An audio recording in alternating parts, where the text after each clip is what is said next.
अस्सलाम वालेकुम नाज़रीन, आपका अपना होस्ट सैयद पीर इरशाद अली शाह हाशमी आपके अपने चैनल राज पर मौजूद। जनाब आज 20 मई है और कुछ दिन हमें लगे क्योंकि तैयारियों में लगे हुए हैं, कुछ कोशिशें कर रहे हैं। तो आज प्रोग्राम शुरू करें। तो आज का मौजू है मुस्कुराता हुआ मैं। यानी सारी तकलीफें, मैं तो अंदर वैसे उम्र की तकादा भी होती है कि मैं संजीदा हूँ, सीरियस हूँ, मेरी कोई सोशल लाइफ कम है, मेरे दोस्त नहीं है, मैं मुताला ज़्यादा करता हूँ, मुशाहिदात से गुजरता रहता हूँ। ये एक आप दुनिया में एक अजीब बात है कि मुझे अभी तक मुशाहिदात से गुजरना पड़ता है, तजुर्बात से गुजरना पड़ता है। रोज़ नए चेहरे देखता हूँ, रोज़ उनकी बातें सुनता हूँ, अजीब सी सोच होती है। फिर मैं कहता हूँ कि हमें खुश रहना चाहिए, क्योंकि पता नहीं क्यों मुझे दिल में एक यकीन है हमेशा से, और आज यकीन हो गया कि अल्लाह करीम मेरे साथ है। तो जब कायनात का खालिक साथ हो तो दुनिया की क्या फिर परवाह। तो मैंने निगेटिविटी को छोड़ दिया है, सोचना ही छोड़ दिया है, और मैं सोचता हूँ कि अल्लाह करीम की कितने नाम हैं, कितनी सिफतें हैं, कितने उसके हैं। तो जैसे वो रहीम करीम है, तो हमें उन सिफतों से भी फायदा उठाना चाहिए। ऐसी सोच होनी चाहिए, थोड़ा रहम करना चाहिए, थोड़ा दरगुजर करना चाहिए, थोड़ा माफ करना चाहिए, लोगों को जीने का हक देना चाहिए। मगर ये कि मेरे कहने से तो कुछ नहीं होता, लोग ये बातें सुनते नहीं हैं, बहुत ही बिजी हैं। उनको अपने पैसे, अपनी खुशियाँ, ये जाना वो जाना, किसी को दावत में जाना है, किसी को सियासत में जाना है, किसी को ये करना, बस वो दुनिया में खुश हैं। अल्लाह करीम को कभी कभी याद करते हैं, तो जब अल्लाह से मांगते हैं तो इतना मांगते हैं, जब अल्लाह के नाम के देते हैं तो सिक्के ढूंढते हैं जेबों पे, तुम्हें सिक्के दे दो या ये कर दो वो कर दो। एक हिसाब किताब है, मगर हम लोगों को क्रिटिसाइज नहीं करेंगे, ये अल्लाह का मामला। हम कौन होते हैं किसी को करें, ये सब अल्लाह की देन है। हर इंसान को अल्लाह करीम ने अपने अपने हिसाब से दिया है। किसी को शुक्र दिया है तो किसी को नाशुक्र दिया है, किसी को सब्र दिया है तो किसी को मलाल दिया है। ये हर एक इंसान के बस की बात नहीं है। रब करीम वो बादशाह है जो जिसको चाहता है तो उसको इन चीजों से नहीं नवाजता, दुनिया में ये चीजें उनको नहीं देता। जो दुनिया है ना, वो अपने चहीतों को नहीं देता। अल्लाह का चहीता बनना कोई बात है। तो एक कोट है चहीतों का, ये सुने। समंदर जिसको देना हो उसे कतरा नहीं देता, समंदर जिसको देना हो उसे कतरा नहीं देता, खुदा अपने चहीते को कभी दुनिया नहीं देता। जी जनाब, देखा आपने। उसके बाद एक एहसास होता है कि अल्लाह करीम जो, क्योंकि मुझे अल्लाह करीम से तो रग़बत शुरू बचपन से ही है, क्योंकि मेरा रूहानी घराना था, तो मैंने अल्लाह की ही बातें सुनी, अल्लाह से मांगते सुना, जैसे खालिक हकीकी है। तो हमारे जद्दों ने भी ऐसा किया, और हर मुसलमान का फर्ज भी है। तो मेरा बचपन से लेकर 70 साल की एज का जो वक्फा है, लोगों ने मुझे इतना कुचला भी, मैं बार बार बात नहीं करना चाहता, बड़ा अजीब से लेते, उलझन से होती है। मैं इसलिए करता हूं कि देखो, इतनी नफरतों, इतनी सख्तियों, इतने मसाइबों के बाद भी मेरे अंदर का इंसान वही नरम है, वही रहमदिल है, वही माफ करने वाला है।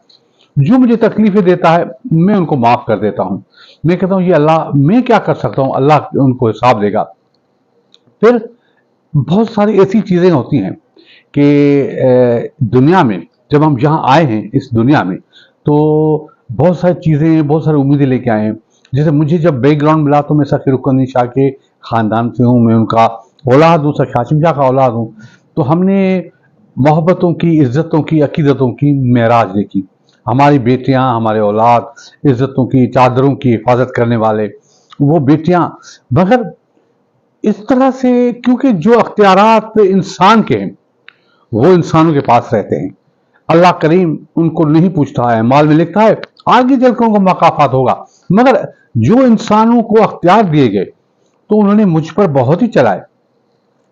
बादशाह वाले घर में रहकर फकीर वाली जिंदगी, तो ये तो बार बार मैं कह चुका हूं, मगर मैंने की। अब सब कुछ होते हुए भी लोगों ने मेरे सारे रास्ते बंद कर लिए थे, सब के सब।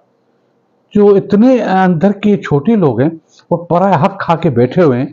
तो फिर ये होता है कि इन्होंने तो मुझे इस काबिल भी नहीं छोड़ा कि मैं उम्रा करूं। मगर अल्लाह ने तो कैसा फैसला उनको सुनाया कि एक अल्लाह के बरगजीदा के दिल में डाल दिया جس کے ارد گرد بھی وہ لوگ ہیں جو میرے ہی مخالف ہیں. وہ بڑی باتیں کرتے ہیں، ہاں یہ اس کو چھوڑو، اس کو چھوڑو.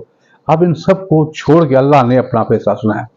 تو ایک خوشبو ہوتی ہے اللہ کے ساتھ کی. تو آئیے کہ کوٹ دیکھیں اللہ کے ساتھ کا. اگر اللہ آپ کے ساتھ ہے، وَهُوَ مَعَكُمْ أَيْنَمَا كُنتُمْ، بات ختم ہو گئی. کیا ملنا کیا ہے اس دنیا میں، یہ ختم تو ہو جانی ہے. جی جناب. پھر ایسا ہوا کہ پوری زندگی اس ایج تک بھی لوگ جو مجھے بہت ہی منافق لوگ ملے. منافق میں اس لیے کہتا ہوں کہ اللہ نے خود کہا ہے. اب کیا میں تو ان پر یقین کرتا ہوں، سائیں سائیں بولتا ہوں، پتہ نہیں وہ بلندیوں پر بٹھا دیتا ہوں، پھر وہ مجھ سے بہت ہی پیار بھی جتاتے ہیں، دکھاتے بھی ہیں، مگر میری ٹانگیں بھی کھینچتے ہیں. تو میں خود حیران ہوں کہ اس عمر میں بھی مجھے دو لوگوں نے بڑی تکلیف پہنچائی. وہ جانتے ہوں گے میں کس کے لیے کہہ رہا ہوں. اب کچھ بھی کریں، مجھے ان کے الفاظ یاد ہیں، کیونکہ میرے ایک سگے نے مجھے بتایا کہ آپ کے لیے یہ ریمارکس دے رہے ہیں. تو میں سوچتا ہوں یہ ان کو گناہ نہیں ہوگا، میں نے ان کا کیا بگاڑا. یہ کون ہوتے ہیں میرے کردار پر تبصرہ کرنے والے؟ ان کا اپنا کردار کیا ہے؟ ذرا لین دین کی بات کریں تو کروڑوں کی باتیں ہوتی ہیں، زمینوں کی باتیں ہوتی ہیں، اور بہت ساری چیزیں ہوتی ہیں. یہ لوگ تو قسمت بنانے کا دعویٰ کرتے ہیں. یہ کہتے ہیں ہم خدا ہیں، آؤ تو میں چٹھی لکھ کے تمہاری قسمت تبدیل کروں. میں کہتا ہوں نہیں، اللہ کریم کرے گا. تو دیکھو وہ بے نقاب ہوئے، میرے دل سے اتر گئے. اب میں کیا کہوں، یہ منافق کی کوٹ سنی. اس دنیا کا سب سے بدبودار اور منافق شخص پتہ ہے کون ہے؟ جو آپ سے فائدے بھی اٹھائے اور آپ کی مخالفت بھی کرے. مگر ان منافقتوں پر میں جلتا کرتا نہیں ہوں.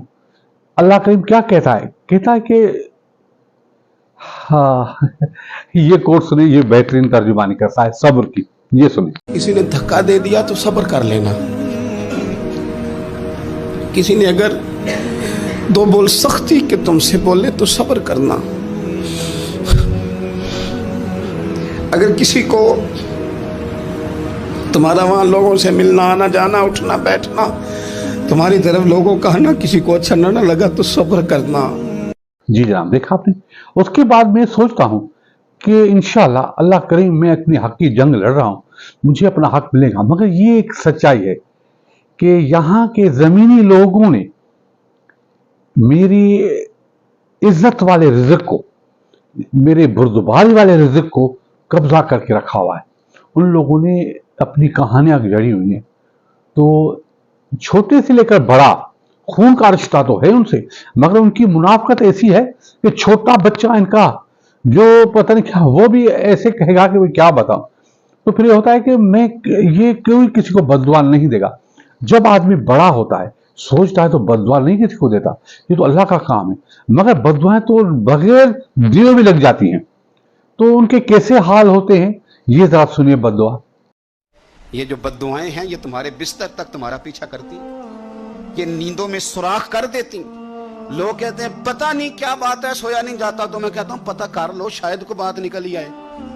پتہ کر لو، دیکھ لو، غور کر لو، توجہ کر لو، شاید کو بات نکل آئے. اگر نکل آئے نا تو پھر توبہ کر لو، اور اگر نکل آئے تو پھر معافی مانگ لو. اگر نکل آئے تو پھر اللہ سے ڈر جاؤ، اگر نکل آئے تو پھر احتیاط کر جاؤ. لیکن باتیں نکلنے پر بھی ہم ماننے کو تیار ہے. تو یہ مت سمجھے کہ جب انسان کسی کا ظلم کرے گا تو وہ چین کی نیند سوئے گا. یہ ہو سکتا، جیسا کرو گے پھر ویسا. جی جناب، دیکھا آپ نے. تو جب آپ ان کیفیتوں کو سمجھیں گے، جب ان باتوں کو سمجھیں گے تو آپ کو سکون ملے گا، کیونکہ آپ بے ضرر ہیں. بس یہ سب سے بات ہے، آپ بے ضرر ہیں. اب الحمدللہ یہ جتنے بھی پروگرام کروں میں خوشی کے پروگرام کروں گا، میں اچھی چیزیں آپ کو بتاؤں گا. اس مرتبہ اس جمعے کو میرا پروگرام ہے کہ میں مسجد ربی میں خطبہ کروں. میں جیسے میں دادا کی وصیت بھی ہے کہ میری اولاد یہاں خطبہ کرے، تو میں 5-6 جملے ہی بولوں گا، زیادہ تو نہیں بولوں گا. حافظ صاحب کریں گے، مگر میں پہلی مرتبہ بلکہ دوسری تیسری مرتبہ خطبہ پڑھوں گا اس جمعے پر. کچھ باتیں اللہ کی بتاؤں گا، اللہ کے غریبوں کی باتیں بتاؤں گا. تو یہ کروں گا. اس کے بعد میرے ایک دل میں ہے کہ میں جب توبہ کروں گا توبہ کروں گا توبہ کروں گا.